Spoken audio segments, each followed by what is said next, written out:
नमस्कार, history hub में आप सभी का हार्दिक स्वागत है।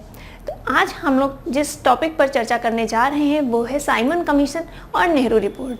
तो साइमन कमीशन और नेहरू रिपोर्ट से संबंधित जो भी प्रश्न अब तक परीक्षाओं में पूछे जा चुके हैं या भविष्य में पूछे जाने की संभावना है, उन सभी प्रश्नों पर हम लोग यहाँ पर चर्चा करेंगे और प्रश्नों की व्याख्या के माध्यम से पूरे टॉपिक को हम लोग थॉरोली समझने का प्रयास करेंगे। तो देखते हैं आज का सेशन और सेशन से संबंधित महत्वपूर्ण प्रश्नों को। तो पहला प्रश्न है, साइमन कमीशन का गठन कब किया गया? तो यहाँ पे पूछा जा रहा है साइमन कमीशन का गठन कब किया गया। तो गठन कब किया गया था? तो साइमन कमीशन का गठन किया गया था 8 नवंबर 1927 को। एक्चुअली इसका गठन होना था 1929 में। क्यों होना था? जो 1919 का अधिनियम आया था उसके तहत ये प्रावधान किया गया था, जो भारत को जो भी संवैधानिक जो सहूलियतें दी गई हैं, तो भारतीय संवैधानिक विकास में क्या प्रगति हुई है उसकी समीक्षा करने के लिए इस आयोग का गठन होना था 1929 में, यानी कि 1919 से 10 वर्ष बाद होना था। लेकिन होता क्या है कि इंग्लैंड में चुनाव होते हैं, 1929 में वहाँ चुनाव थे, तो इससे चुनाव में जब सरकार की व्यस्तता हो जाती तो शायद वो कार्य सुचारू रूप से ना हो पाता। इस वजह से 2 साल पहले ही 1927 में इस आयोग का गठन हो गया। तो आयोग का गठन 8 नवंबर 1927 को हुआ। ये इस प्रश्न का सही जवाब है। नेक्स्ट देखते हैं, साइमन कमीशन किस वर्ष भारत आया? अभी पूछा गया कि आयोग का गठन कब हुआ। तो गठन कब हुआ है? 8 नवंबर 1927 को। और भारत कब आया? तो भारत आया 1928 में। अब देख रहे हैं नवंबर में गठन हुआ था, नवंबर में भी 8 नवंबर को। तो उसके बाद में दिसंबर बीता और जनवरी बीती और फरवरी में 3 फरवरी को ये भारत आता है। और भारत में भी जिस स्थान पर आता है वो आता है बम्बई में। तो बम्बई में 3 फरवरी को पहुंचता है और साइमन गो बैक किनारे से इसका स्वागत किया जाता है। तो इस प्रश्न का सही जवाब है बी, 1928 में साइमन कमीशन भारत आया था। नेक्स्ट देखते हैं, साइमन कमीशन के विरुद्ध जन आंदोलन क्यों हुआ था? जब साइमन कमीशन आया तो इसका हर जगह पर विरोध हुआ और एक जन आंदोलन में ये तब्दील हो गया। तो क्यों हुआ था? क्या ऐसे कारण थे कि एक जन आंदोलन शुरू हो गया एक आयोग के गठन पर? तो क्यों? भारतीय 1919 के अधिनियम का पुनरीक्षण कभी नहीं चाहते थे, क्या ये कारण था? दूसरा, साइमन कमीशन ने प्रांतों में द्वैध शासन की समाप्ति की संस्तुति की थी, क्या ये कारण था? या साइमन कमीशन में कोई भी भारतीय सदस्य नहीं था, ये कारण था?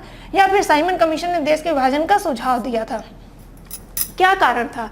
तो जो कारण था विरोध का वो था साइमन कमीशन में कोई भी भारतीय सदस्य नहीं था।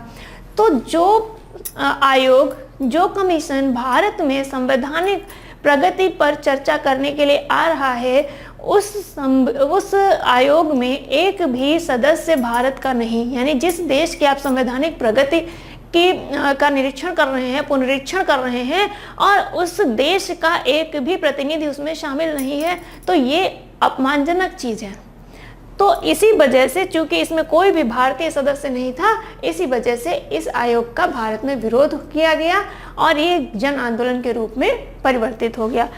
तो इस प्रश्न का सही जवाब है सी, कोई भी भारतीय नहीं था, इसीलिए जन आंदोलन बना। नेक्स्ट देखते हैं, साइमन कमीशन किस उद्देश्य से भारत आया था? तो यहाँ पे उद्देश्य पूछा गया है, किस उद्देश्य से भारत आया था?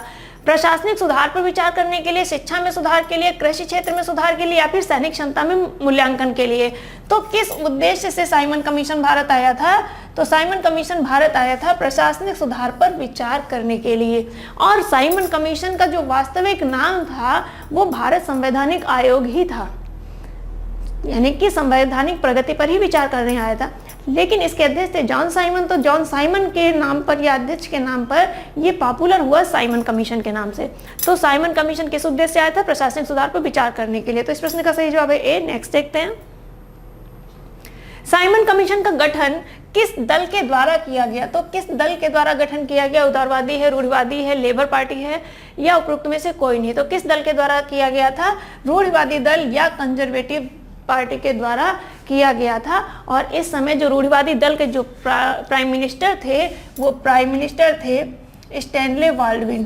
तो प्राइम मिनिस्टर कभी अगर नाम पूछ ले तो स्टैनले बाल्डविन ये प्राइम मिनिस्टर थे। Stanley Baldwin.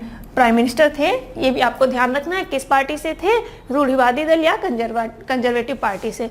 नेक्स्ट देखते हैं, किसके सुझाव पर भारतीयों को साइमन कमीशन से बाहर रखा गया था? तो साइमन कमीशन से भारतीय बाहर रहें, ये सुझाव किसने दिया गया था? तो ये सुझाव देने वाले थे लॉर्ड इरविन। लॉर्ड इरविन के सुझाव पर ही भारतीयों को इस आयोग से बाहर रखा गया था, किसी भी भारतीय को शामिल नहीं किया गया था। डी इस प्रश्न का सही जवाब है। नेक्स्ट देखते हैं, साइमन कमीशन का कौन सा एक सदस्य उदारवादी दल का था? तो इसमें पूछा जा रहा है कि जो साइमन कमीशन है इसमें कौन सा एक सदस्य उदारवादी दल का था? तो उदारवादी दल का जो सदस्य था वो जो इस आयोग का अध्यक्ष था जॉन साइमन, वो ही उदारवादी दल का था। अभी आपने देखा कि जो साइमन कमीशन है इसका गठन किस पार्टी के द्वारा या किस दल के द्वारा किया गया? रूढ़िवादी दल के द्वारा। लेकिन इस साइमन कमीशन में सदस्य कितने थे? तो इसमें 7 सदस्य थे। कितने सदस्य थे?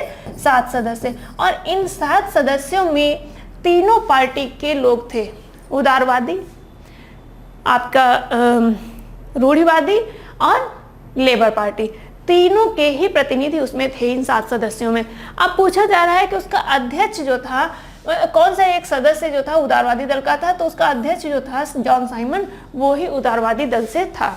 इस प्रश्न का सही जवाब है ए। नेक्स्ट देखते हैं,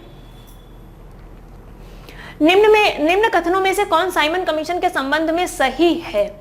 अब यहाँ पर सही का आपको चयन करना है जो कि सही है साइमन कमीशन के संदर्भ में। इसकी नियुक्ति 1919 एक्ट के क्रियान्वयन की पूछताछ के लिए की गई थी। इसके अध्यक्ष जॉन साइमन थे।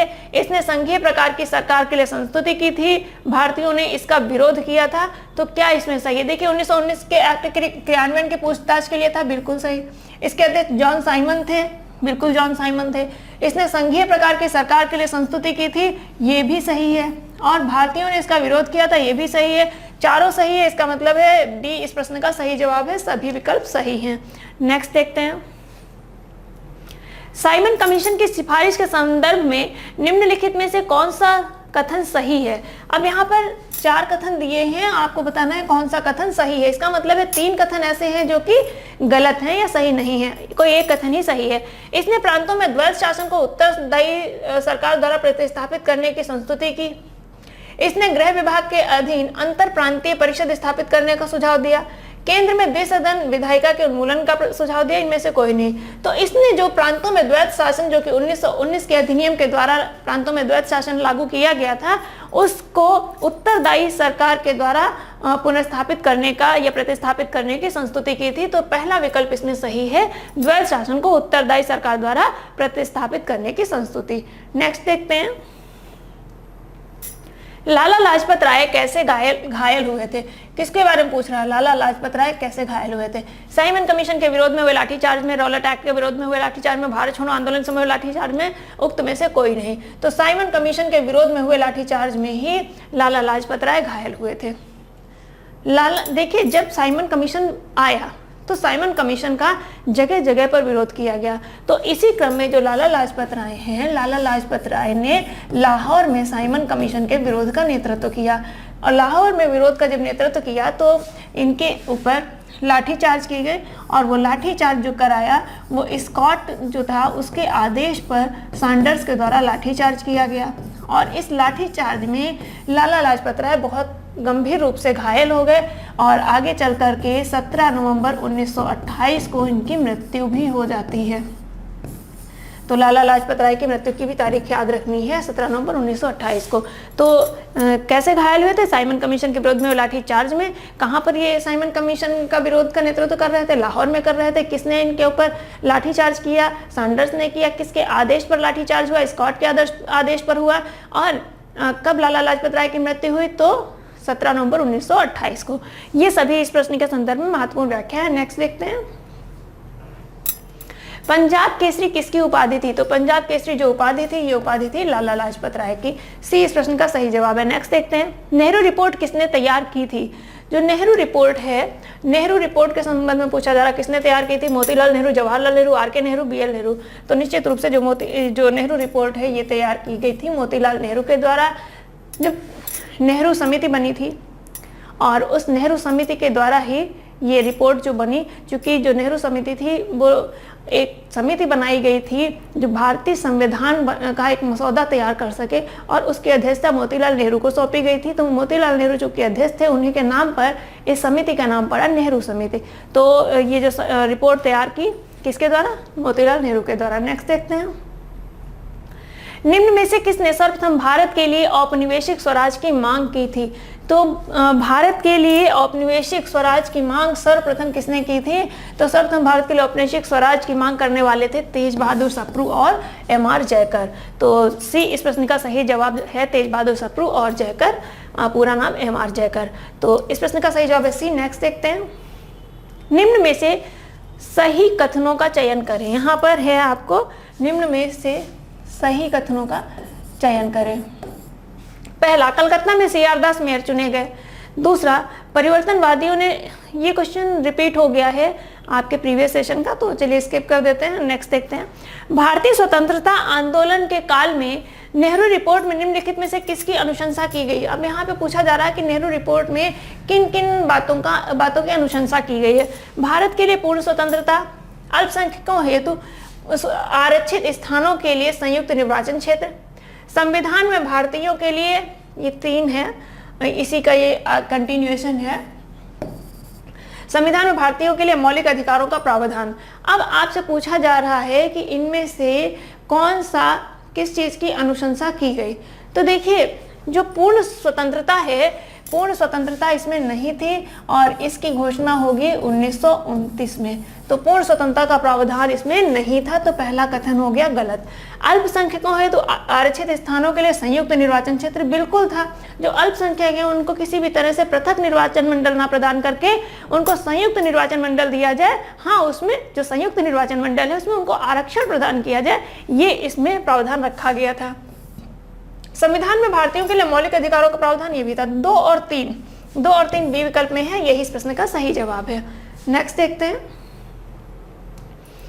निम्न में से कौन वर्ष 1928 में इंडिपेंडेंस फॉर इंडिया लीग के गठन से संबद्ध है? 1928 में जब नेहरू रिपोर्ट प्रकाशित हुई तो नेहरू रिपोर्ट से, चूंकि नेहरू रिपोर्ट में पूर्ण स्वराज या पूर्ण स्वतंत्रता की बात नहीं की गई थी, इस वजह से जवाहरलाल नेहरू इस रिपोर्ट से नाखुश थे। तो जवाहरलाल नेहरू और सुभाष चंद्र बोस दोनों ने मिल करके एक पार्टी बनाई जिसका नाम दिया गया इंडिपेंडेंस फॉर इंडिया लीग। तो इंडिपेंडेंस फॉर इंडिया लीग के गठन से कौन कौन संबद्ध है? ये इसे संबद्ध है जवाहरलाल नेहरू और सुभाष चंद्र बोस। तो 1 and 2 सी विकल्प में है, यही इस प्रश्न का सही जवाब है। नेक्स्ट देखते हैं, नेहरू रिपोर्ट की अध्यक्षता, नेहरू रिपोर्ट डैश की अध्यक्षता में एक कमेटी द्वारा तैयार किया गया था, इसका विषय था। अब यहाँ पे अध्यक्ष पूछा जा रहा है किसकी अध्यक्षता में और इस रिपोर्ट का विषय क्या था, तो ये आपसे पूछा जा रहा है। पहला, मोतीलाल नेहरू की अध्यक्षता में, मोतीलाल नेहरू और जवाहरलाल नेहरू की अध्यक्षता में ब्रिटिश साम्राज्य के साथ भारत का रिश्ता, बिल्कुल ये तो नहीं था। दूसरा, जवाहरलाल नेहरू और भारत में स्थानीय स्वशासन, तो आपको मालूम है कि जवाहरलाल नेहरू इसके अध्यक्ष नहीं थे, तो ये भी गलत हो गया और ये भी गलत हो गया। मोतीलाल नेहरू और भारत में संवैधानिक व्यवस्थाएं, यही इस प्रश्न का सही जवाब है। इसके अध्यक्ष कौन थे? मोतीलाल नेहरू, और इसका विषय क्या था? भारत में संवैधानिक व्यवस्थाएं। तो सी इस प्रश्न का सही जवाब है। नेक्स्ट देखते हैं, मुस्लिम लीग के निम्नलिखित में से किस अधिवेशन में मोहम्मद अली जिन्ना ने अपना 14 सूत्री प्रस्ताव रखा?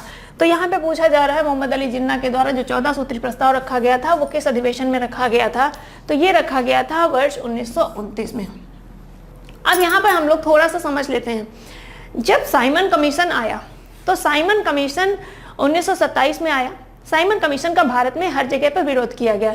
जब साइमन कमीशन का विरोध किया गया तो उस समय इंग्लैंड में भारत सचिव थे बर्कनहेड। तो बर्कनहेड ने भारतीयों को कहा, एक चुनौती देते हुए कहा कि भारतीय सिर्फ विरोध कर सकते हैं, स्वयं के लिए संविधान नहीं तैयार कर सकते। तो भारतीयों ने बर्कनहेड की इस चुनौती को स्वीकार किया और 3 सर्वदलीय सम्मेलन बुलाए और तीसरे सम्मेलन में ही समिति गठित हो गई, नेहरू समिति, और नेहरू समिति के तत्वाधान में नेहरू रिपोर्ट प्रकाशित हुई। जब नेहरू रिपोर्ट प्रकाशित हुई तो मोहम्मद अली जिन्ना उससे संतुष्ट नहीं हुए। मोहम्मद अली जिन्ना ने 1929, नेहरू रिपोर्ट का प्रकाशित हुई 1928 में, और मोहम्मद अली जिन्ना उससे संतुष्ट नहीं हुए तो मोहम्मद अली जिन्ना ने 1929 के अधिवेशन में अपनी 14 सूत्री मांग रख दी। वो जो 14 सूत्री मांग थी मोहम्मद अली जिन्ना की, वो घोर सांप्रदायिक मांगे थी। तो जब उन्होंने वो मांगे रखी उस समय के जो गवर्नर जनरल वायसराय थे इरविन के समक्ष, तो उसमें चूंकि घोर सांप्रदायिकतावादी उनकी मांगे थी, अब उससे गांधी जी संतुष्ट नहीं हुए। तो गांधी जी ने 1930 में अपनी 11 सूत्री मांग रख दी कि ये 11 सूत्री मांगे मानो, और नहीं मानोगे तो आंदोलन के लिए तैयार रहो। तो ये सारा एक क्रम से हुआ। 1927 में साइमन कमीशन आया, 1927 में साइमन कमीशन का गठन हुआ, 1928 में नेहरू कमेटी ने अपनी रिपोर्ट दी, और 1929 में जिन्ना ने 14 सूत्री मांग दी, और 1930 में महात्मा गांधी ने अपनी 11 सूत्री मांग इरविन के समक्ष रखी। तो यहाँ पर इस प्रश्न का सही जवाब है सी, 1929। शेष जो भी आपके सामने डेट्स देखी है इंपॉर्टेंट है। नेक्स्ट देखते हैं, साइमन कमीशन का औपचारिक नाम क्या था, यानी कि इसका ऑफिशियल नेम क्या था। साइमन कमीशन तो चूंकि उसका अध्यक्ष जॉन साइमन था, तो उसके नाम से पॉपुलर हुआ साइमन कमीशन। इसका वास्तविक नाम या ऑफिशियल नाम क्या था, तो इसका ऑफिशियल नाम था भारतीय संवैधानिक आयोग। The anarchical and revolutionary crime act, the anarchical and revolutionary crime act, ये भी एक एक्ट का औपचारिक नेम है। और ये कौन सा एक्ट है, ये है रॉलेट एक्ट, जिसे हम लोग रॉलेट एक्ट के नाम से जानते हैं। तो रॉलेट एक्ट का जो नाम है, जो औपचारिक नाम है, वो है the anarchical and revolutionary crime act. तो यहाँ पर इस प्रश्न का सही जवाब है ए, भारतीय संवैधानिक आयोग। लेकिन आपको साथ में ये भी ध्यान रखना है कि रॉलेट एक्ट का ऑफिशियल नेम या औपचारिक नेम क्या है, तो the anarchical and revolutionary crime act. Asiatic registration act, Asiatic registration act ये दक्षिण अफ्रीका में जब गांधी जी थे तो वहाँ पर ये एक्ट था, वहाँ की सरकार के द्वारा लाया गया था, जिसमें जितने भी एशियंस होते थे उनको एक पास जारी किया जाता था, जिस पास को उन्हें हमेशा अपने साथ कैरी करना पड़ता था, चाहे जहाँ वो जाएं, कोई भी मूवमेंट कर रहे हैं, कहीं भी आ जा रहे हैं, तो उनको वो पास कैरी करना पड़ता था। ये एशियाई लोगों को बहुत ही अपमानजनक लगता था। इसके विरोध में गांधी जी के द्वारा 1906 में दक्षिण अफ्रीका में अपना पहला सत्याग्रह किया जाता है। तो ये इसी एक्ट के खिलाफ होता है। तो एशियाटिक रजिस्ट्रेशन एक्ट यही है। और आगे चल करके 1908 में गांधी जी को गिरफ्तार भी किया जाता है। पहली बार गांधी जी की जो जेल है वो यही मानी जाती है 1908 की।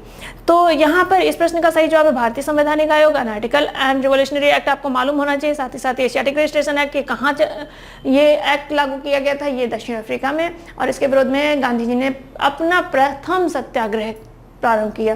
तो अगर कभी भी प्रश्न याद है गांधी जी का प्रथम सत्याग्रह कहाँ पे प्रारंभ किया गया, गांधी जी ने अपना प्रथम सत्याग्रह कहाँ किया, तो दक्षिण अफ्रीका में किया। कब किया? 1906 में किया। अगर भारत में प्रथम सत्याग्रह पूछा जाएगा तो 1917 हो जाएगा। निश्चित रूप से चंपारण सत्याग्रह भारत में गांधी जी के द्वारा सत्याग्रह का प्रथम प्रयोग है। लेकिन गांधी जी के द्वारा अगर भारत न दिया हो, सिर्फ गांधी जी के द्वारा प्रथम सत्याग्रह की बात अगर की जाए तो वो आपका हो जाएगा क्या, आपका 1906। नेक्स्ट क्वेश्चन देखते हैं।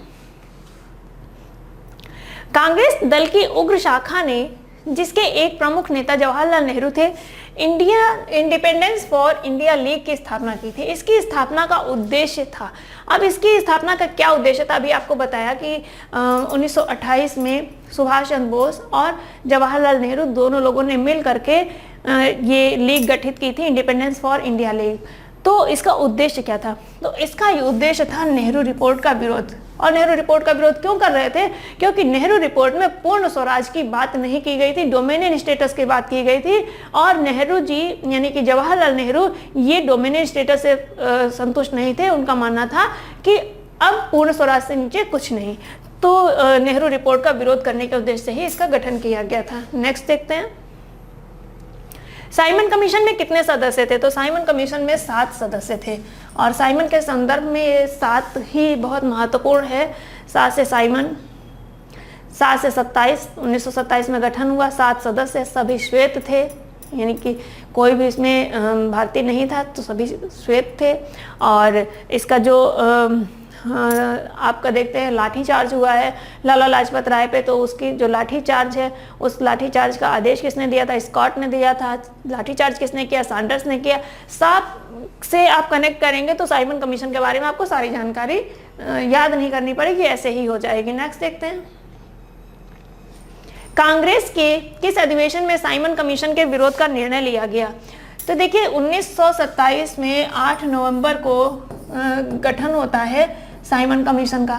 तो 19 नवंबर में होता है। दिसंबर में कांग्रेस का वार्षिक अधिवेशन होता है और ये अधिवेशन होता है मद्रास में, और इस अधिवेशन की अध्यक्षता करते हैं डॉक्टर अंसारी। और ये जो अधिवेशन होता है, इसी अधिवेशन में साइमन कमीशन के विरोध का निर्णय लिया जाता है कि साइमन कमीशन का भारत में विरोध किया जाएगा। विरोध किए जाने का जो महत्वपूर्ण कारण है, वो कारण क्या था कि इसमें कोई भी भारतीय शामिल नहीं था, और विरोध होता भी है।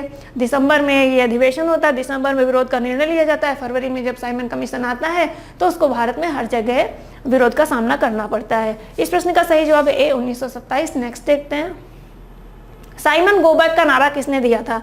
तो जो साइमन गो बैक है, ये नारा जगह जगह पर इसी नारे के साथ में वेलकम हो रहा था साइमन कमीशन का, तो किसने दिया? तो ये नारा दिया है यूसुफ मेहर अली ने। तो इस प्रश्न का सही जवाब है बी, यूसुफ मेहर अली। नेक्स्ट देखते हैं, खलीक उजमा ने किस स्थान पर साइमन कमीशन का विरोध किया? अब यहाँ पर पूछा जा रहा है खलीक उजमा ने किस स्थान पर विरोध किया, तो खलीक उजमा ने विरोध किया था लखनऊ में। अब यहीं पर हम लोग देख लेते हैं, लाहौर आपको पता है लाला लाजपत राय ने विरोध किया था। कलकत्ता में सुभाष चंद्र बोस ने विरोध किया था, यानी कि विरोध तो सभी ने किया, लेकिन जो नेतृत्व प्रदान किया, तो यहाँ पर नेतृत्वकर्ता की बात हो रही है। और मद्रास में टी प्रकाशम के द्वारा विरोध का नेतृत्व किया गया। और ये चारों स्थल जो हैं, खलीक उजमा तो दिया ही हुआ है, ये महत्वपूर्ण है। और यहाँ से प्रश्न कई बार मैच करने को आ जाता है और कई बार इंडिविजुअल पूछ लिया जाता है। तो आपको ये चारों याद रखने हैं कि लखनऊ में खलीक उजमा ने किया, लाहौर में लाला लाजपत राय ने किया, कलकत्ता में सुभाष चंद्र बोस ने किया और मद्रास में टी प्रकाशम ने किया। इस प्रश्न का सही जवाब है ए। नेक्स्ट देखते हैं, किसकी मृत्यु पर गांधी जी ने कहा था भारतीय सौरमंडल से एक सितारा डूब गया? तो किसकी मृत्यु पर कहा था? तिलक हैं, लाला लाजपत राय, फिरोज शाह मेहता, गोपाल कृष्ण गोखले हैं। तो ये कहा था लाला लाजपत राय की मृत्यु पर। लाला लाजपत राय की मृत्यु कब हुई थी? 17 नवंबर 1928 को। तो लाला लाजपत राय की मृत्यु पर ही गांधी जी ने ये स्टेटमेंट दिया था कि सौरमंडल से एक सितारा डूब गया। नेक्स्ट देखते हैं, साइमन कमीशन की सहायता के लिए गठित हार्टुंग समिति का संबंध किस क्षेत्र से था? तो देखिए, जब साइमन कमीशन आया तो साइमन कमीशन की सहायता के लिए भारत में 2 समितियां गठित की गई। एक हार्टुंग समिति थी और एक थी बटलर समिति। हार्टुंग समिति जो है, ये इसका गठन हुआ था 1929 में, और एक थी बटलर समिति। बटलर समिति के जो गठन हुआ था 1927 में हुआ था। तो साइमन कमीशन की सहायता के लिए गठित हार्टुंग समिति का संबंध किस क्षेत्र से था? तो इसका संबंध था शिक्षा। भारत में शिक्षा की प्रगति को ध्यान देना, उसी से ये समिति संबंधित थी। तो हार्टुंग समिति किससे संबंधित थी? शिक्षा से संबंधित थी। नेक्स्ट देखते हैं, नेहरू रिपोर्ट कब प्रकाशित हुई? तो नेहरू रिपोर्ट प्रकाशित हुई थी 1 जून 1928 को। तो 1 जून 1928 को नेहरू रिपोर्ट प्रकाशित हुई। ये ए इस प्रश्न का सही जवाब है। नेक्स्ट देखते हैं, नेहरू समिति में कितने सदस्य थे? तो नेहरू में बस आप ना पकड़ लीजिए, ना से नेहरू ना से 9, तो नेहरू समिति में 9 सदस्य थे। तो इस प्रश्न का सही जवाब है ए। नेक्स्ट देखते हैं, बटलर समिति किससे संबंधित थी? तो जो साइमन कमीशन की सहायता के लिए 2 समितियां बनी थी, हार्टुंग समिति और बटलर समिति, तो उन्हीं में से जो बटलर समिति थी, ये जो विचार विमर्श करना था, इसका भारतीय नरेशों के साथ में किस तरह के संबंध होंगे, तो भारतीय नरेशों के साथ संबंधों पर विचार विमर्श करने के लिए ये समिति बनाई गई थी। तो इस प्रश्न का सही जवाब है ए, भारतीय नरेशों के साथ संबंधों से। नेक्स्ट देखते हैं, किसकी चुनौती पर नेहरू समिति गठित की गई थी? तो किसकी चुनौती पर नेहरू समिति गठित की गई थी? आपसे चर्चा की गई कि जो भारत सचिव था बर्कनहेड, तो बर्कनहेड ने ही चुनौती दी थी कि भारतीय सिर्फ विरोध कर सकते हैं, अपने लिए संविधान का निर्माण नहीं कर सकते हैं। और भारतीयों ने उनकी चुनौती को स्वीकार कर लिया। वैसे भी भारतीय चैलेंज एक्सेप्ट करने में बहुत माहिर है, तो उन्होंने चैलेंज एक्सेप्ट किया और अपने लिए संविधान का एक मसौदा तैयार किया, जो कि मोतीलाल नेहरू के अध्यक्षता में समिति बनी थी। और उसने जो अपना मसौदा प्रकाशित किया वो किस नाम से? नेहरू रिपोर्ट के नाम से। तो किसकी चुनौती पर हुआ था? तो बर्कनहेड की चुनौती पर। तो यहाँ पर आकर के ये प्रश्न पूरे हो जा रहे हैं, और इन 30 प्रश्नों के माध्यम से ये प्रयास किया गया कि साइमन कमीशन और नेहरू रिपोर्ट से संदर्भित जो भी प्रश्न आपके परीक्षा में पूछे गए हैं, या इनसे संदर्भित जो भी प्रश्न और बन सकते हैं, वो सभी आपके क्लियर हो जाएं। कैसा लगा आपको सेशन जरूर बताइएगा। मिलते हैं इसी तरह के अगले सेशन में, तब तक के लिए आप सभी को बहुत बहुत धन्यवाद। Thank you.